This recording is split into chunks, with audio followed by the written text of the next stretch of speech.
ainda numa pauta mais ou menos internacional, eu tenho me divertido horrores. Uma das grandes satisfações que eu tive nos últimos tempos foi conhecer o presidente Javier Milei, que é uma simpatia, é um gente boa. Eu o conheci e bati um longo papo com ele no CPEC agora de Washington no início do ano, onde ele encontrou, ele foi lá no CPEC falar, né, no palco principal, falou, a gente teve Milei, Eduardo Bolsonaro e Donald Trump logo em seguida. E a gente ficou ali nos bastidores, né? Eu estava ali com o Eduardo, ajudando a preparar o discurso dele. Estava ali nos bastidores, muito legal. Entrou o Vivek Ramaswamy, a gente conversou, o Sebastian Gorka. A gente ficou ali realmente atrás do palco, conversando com as pessoas que estavam entrando e esperando o Milei falar. E o Milei falou por bastante tempo no CPEC. Quando o Milei sai, ele dá um abraço efusivo no Eduardo Bolsonaro de quem realmente gosta do Eduardo Bolsonaro, né? E aí a gente teve a oportunidade de conversar por um tempo, etc. E depois foi a vez do Eduardo fazer o discurso dele e logo em seguida o Trump. E dá para dizer para vocês que é um carinho genuíno e que o Milei é um cara, assim, não é um cara normal, ele é um cara fora de série. Se você conversar com ele, você vê o nível de profundidade das ideias dele e o nível das convicções. Esse cara, a chance dele pedir desculpa pro Lula é nenhuma. Então, o que eu tenho me divertido? Com o que eu tenho me divertido nos últimos dias? Com isso aqui. Com o fato do Milei ter dito que não iria pro evento, pro encontro do Mercosul, onde vai estar o Lula, depois de, na semana passada, ele ter reiterado que o Lula era corrupto, algo que eu não podia dizer no ar na Jovem Pan, né? E o Milei, agora o presidente da Argentina, está dizendo, não sei o que o Alexandre de Moraes vai fazer contra o Milei, não sei se vai emitir uma ordem do TSE impedindo o Milei de falar alguma coisa, é claro que não. Mas o Milei reitera que o Lula é corrupto, diz que não tem tempo para ir no evento do Mercosul, e anuncia que vai ao CPEC Brasil. E isso é absolutamente fantástico. Eu vou primeiro o lado ruim, e é um lado ruim para a gente que é brasileiro. Tem a ver com aquilo que eu tenho falado. O Brasil está se isolando completamente na comunidade internacional.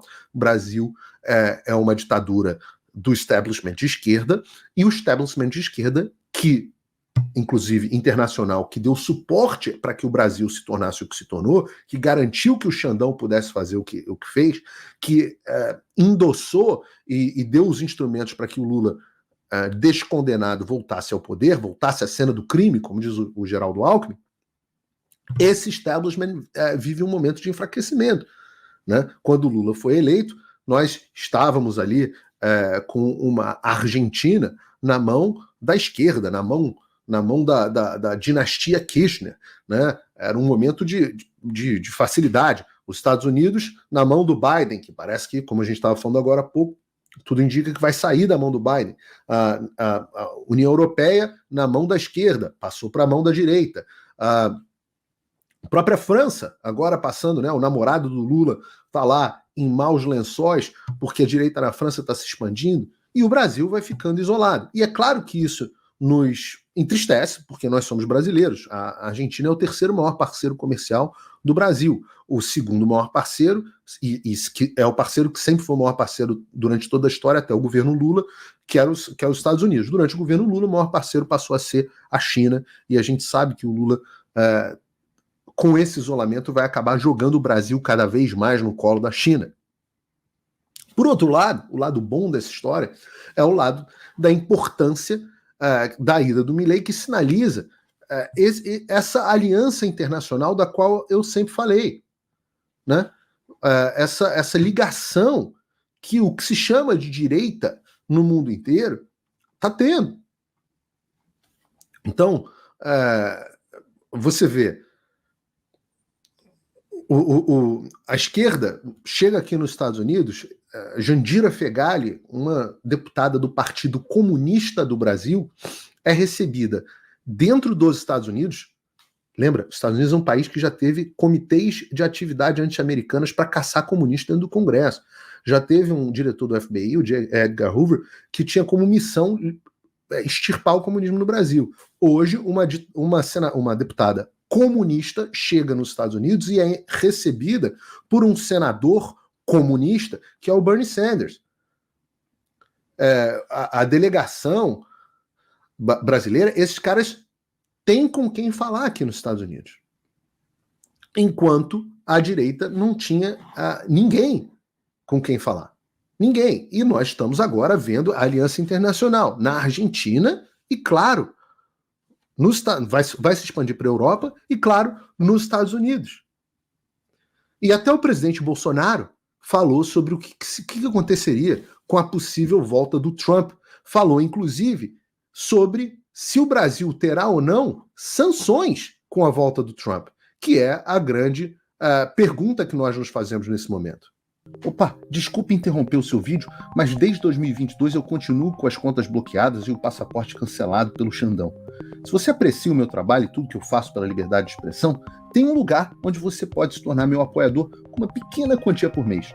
Acesse www.paulofigueiredoshow.com e torne-se meu apoiador, e aí você vai receber conteúdos exclusivos e desconto nos meus cursos. Ou então você pode se tornar meu patrono Gold e passar a me pautar, tem reuniões comigo, você entra para o meu grupo de WhatsApp, que eu uso sempre. O link para tudo isso está aí na descrição. Tudo certo, espero que o senhor esteja bem e recuperado do hospital. Presidente Bolsonaro, o CEPAC é um evento que começou há 50 anos atrás, quando o Richard Nixon ele renunciou no Partido Republicano pelo problema lá nos Estados Unidos. Os comunistas americanos, através dos democratas, quiseram tomar o poder. Só para uma correção histórica aqui, o Richard Nixon renunciou, não é nem uma correção ao que ele falou, uma correção à narrativa da história. Richard Nixon renunciou por causa do escândalo Watergate, que hoje em dia a gente sabe que foi um escândalo montado pela CIA para se livrar do Richard Nixon, né? Para se livrar do republicano. O Richard Nixon que fazia um governo muito bem sucedido e que nunca ficou provado que ele tinha absolutamente nada a ver com isso. Pelo contrário, os áudios que ele gravava da Casa Branca mostram o momento dele sendo surpreendido e perguntando quem fez essa cagada, quem foram as pessoas que fizeram essa cagada. Só uma correção histórica, uma curiosidade aqui. E aí começou o CEPAC. Aqui no Brasil, desde 2019, já temos esse evento no calendário. O senhor tem conversado com o presidente Trump, que provavelmente agora vai ganhar as eleições dos Estados Unidos. O presidente Trump ganhando, com o nosso presidente Lula aqui no governo, o Brasil vai sofrer sanções? Olha, quando você perde o poder, né, muita gente vai embora, te abandona. Eu mantenho um contato com o presidente Trump desde há muito tempo. E, enquanto eu presidente, ele também conversamos muito sobre os nossos países. Por exemplo, exploramos algumas coisas no Brasil, agregando valor para nós também. Conversávamos sobre o comércio norte-sul. Também dá grande preocupação que você vê num bloco, você vê lá junto China, Rússia, Irã, Venezuela e o Brasil, né? Já praticamente mão dadas com esse bloco também. Então, essa preocupação sempre existiu nossa lá atrás, depois nós perdemos o poder. Mas essa preocupação continua. Eu tenho vontade de continuar servindo no meu país. Vocês sabem por que eu estou inerente. É bacana, porque o Bolsonaro reafirma aí a vontade dele servir ao país, o que significa uma afirmação de que provavelmente quer ser candidato em 2024. Nenhum crime cometido, né? Reuniu-se com embaixadores, tá? Pelo amor de Deus. Tá? A gente vê que é uma medida que a esquerda toma, né? Vem tomando, para evitar que nomes competitivos disputem eleições. Bem, o que eu espero do presidente dos Estados Unidos, uma vez ele chegando, que a política, o mundo vai mudar, né? E também, com toda certeza, Trump vai ter uma postura mais objetiva no tocante ao Brasil. Se ele sempre se preocupou lá atrás com o que era a Venezuela, obviamente ele não quer uma Venezuela ampliada, né, muito, com o Brasil nesse grupo, que eu também vejo com muita preocupação a presença do Brasil. Vamos fazer uma justiça aqui. Os binários aqui que pensam, só conseguem pensar no contra e a favor vão um momento do bug para vocês. E eu tenho que ser justo aqui. O presidente Bolsonaro, infelizmente, só acordou recentemente para essa importância dessa coordenação internacional. A esquerda é nota 10 nisso, eu volto a dizer. Mas dentro do bolsonarismo, chamando assim, dentro do governo Bolsonaro, embora não dentro do governo, mas obviamente ligado ao Bolsonaro, o único que sempre fez essa articulação internacional e é o responsável, inclusive, pela boa relação entre o Trump e o Bolsonaro, e o Jair Bolsonaro, é o Eduardo Bolsonaro. O Eduardo Bolsonaro sempre teve isso na cabeça.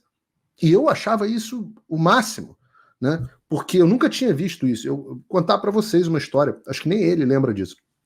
A primeira vez que eu falei na vida com o Eduardo Bolsonaro no telefone, eu estava no Brasil, eu não o conhecia, e ele me ligou no telefone. Eu tinha a impressão que o Eduardo Bolsonaro era um surfistão, meio doidão, não conhecia, não tinha uma boa impressão dele.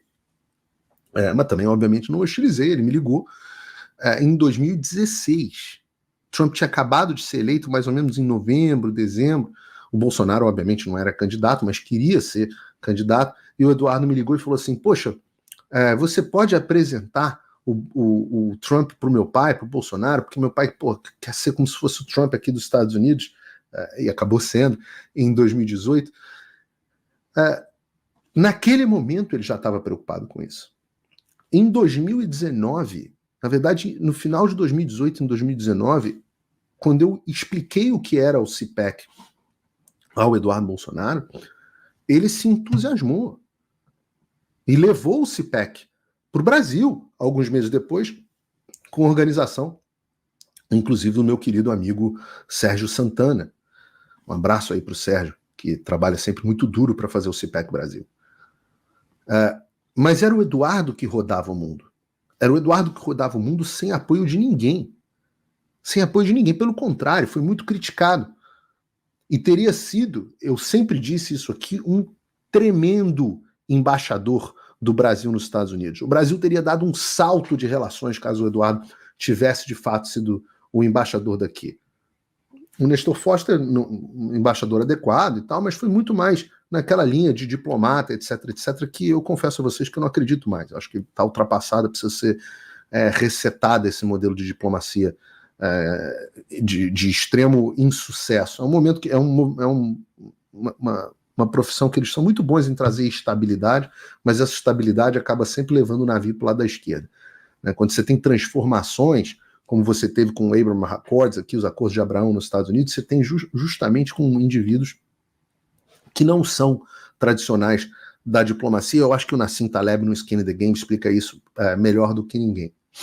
Mas, de novo, é o Eduardo que dava ênfase. Eu apresentei primeiro o Eduardo Bolsonaro aqui nos Estados Unidos ao Eric Trump, ao filho do Trump. Depois é que essa relação do Trump com o Bolsonaro foi sendo construída.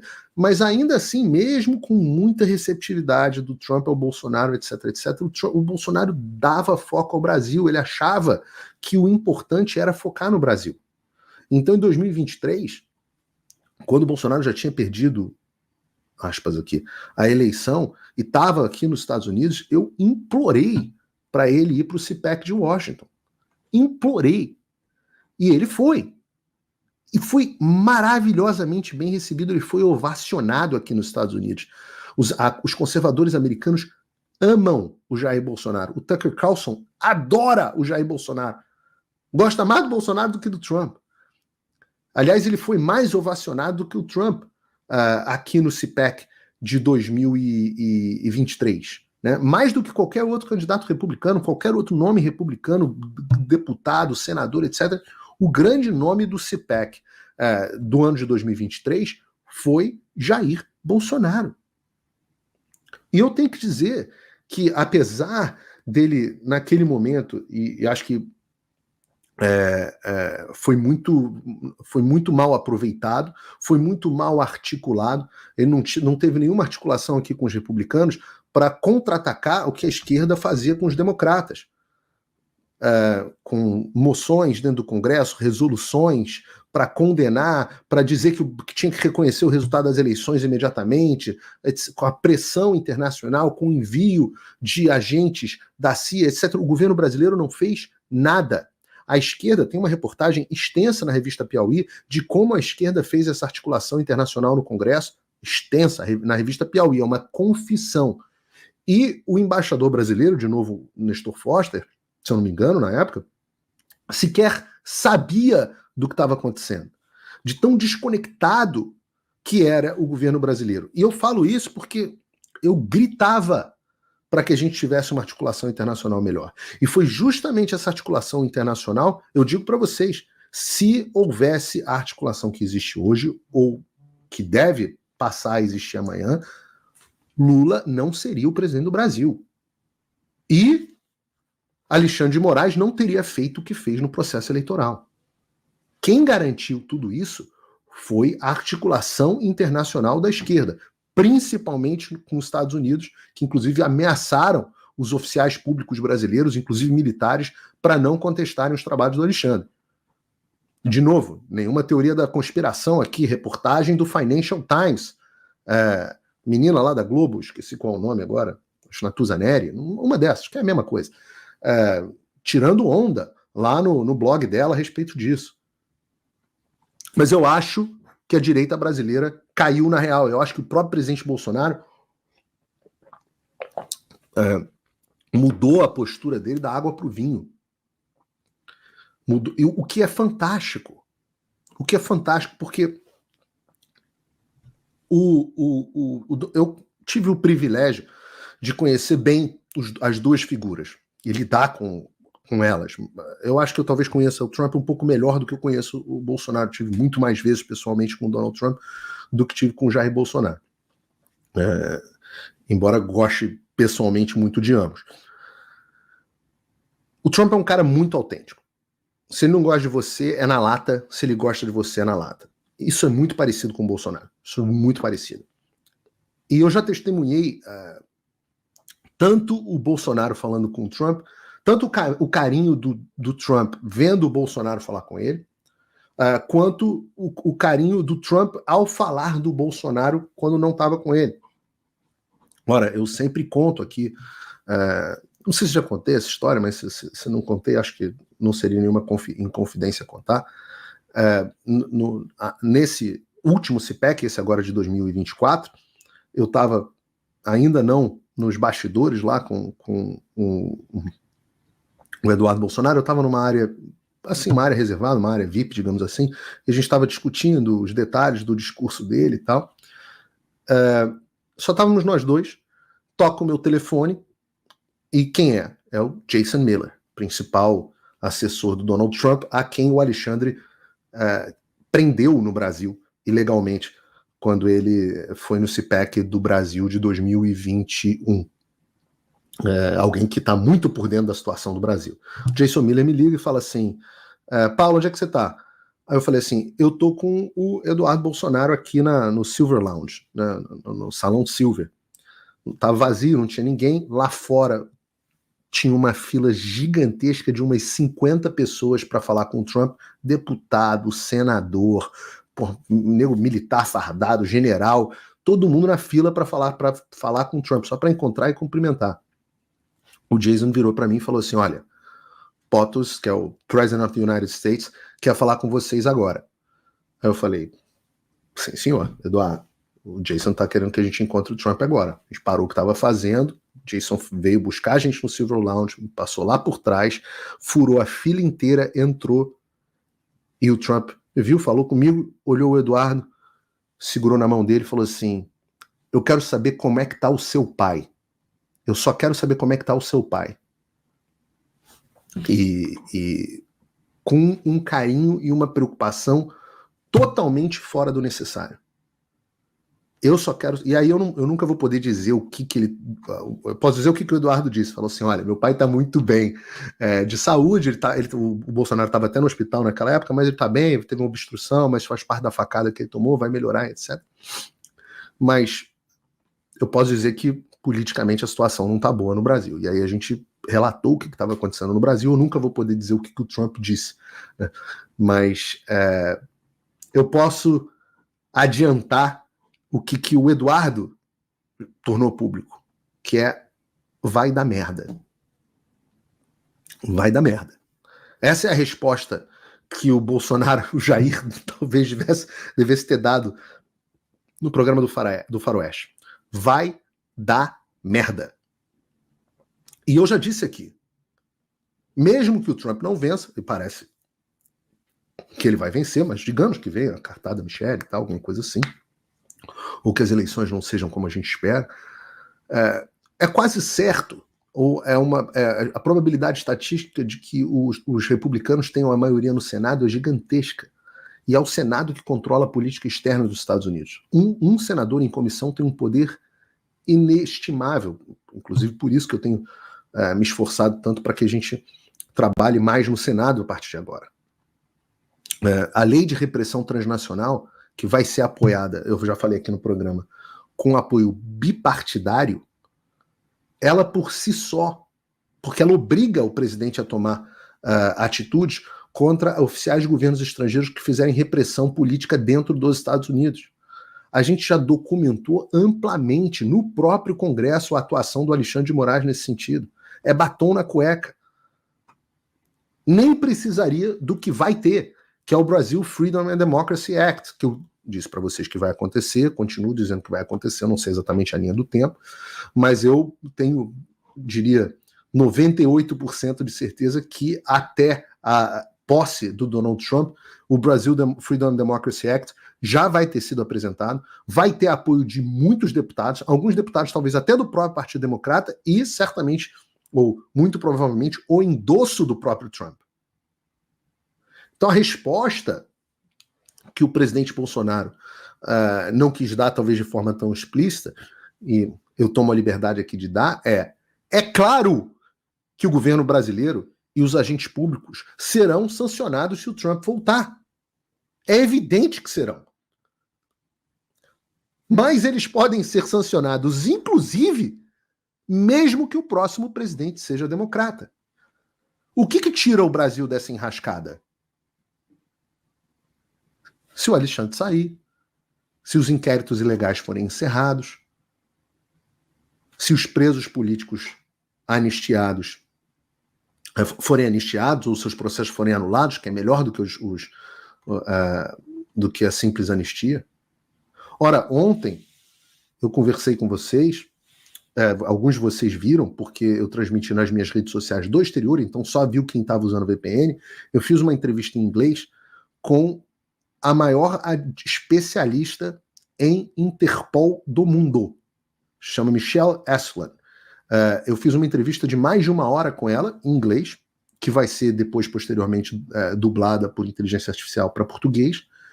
Mas nessa ação, ela explica, nessa entrevista, ela explica, é possível que os perseguidos do 8 de janeiro no Brasil entrem com uma ação na Interpol conjunta para a retirada do nome deles.